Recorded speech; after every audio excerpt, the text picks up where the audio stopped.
This video is to help you understand the moving of decimal places in your spreadsheet. So if you take a look here, we have a lot of decimal places and a lot of numbers that go after decimal places and way deep back here and stuff like that. And sometimes we don't want to be that full of numbers and stuff like that. So what we will do is we will adjust the decimal place point where it belongs. Now, in some cases, such as when you do mass, yes, we would like the mass down to the actual hundredths place down here.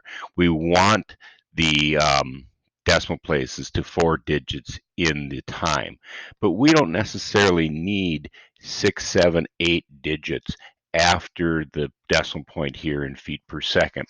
So a way to do this, I'm going to show you multiple things that you can do here, but you can go and click on this right here, and you can go and delete them, but that's just not the right way to go about doing it.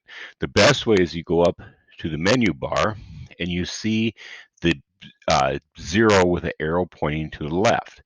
And if I click on that, it takes 1 decimal place away.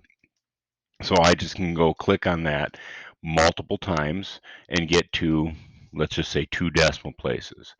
The one over here, which is 2 zeros pointing to the right, arrow pointing to the right, adds the decimal places. And you notice the decimal places that are being added are the same ones that were taken away before. So it's not just adding zeros at the end or anything like that.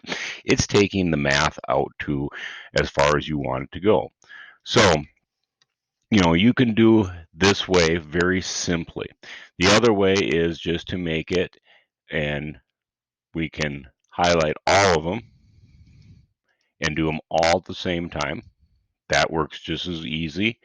Okay, so what we would do is just to get the um, numbers more appropriate to what we want to see, we will just adjust our decimal places. It makes more sense to say, okay, your car goes 24.30 miles an hour than 24.295695 miles an hour.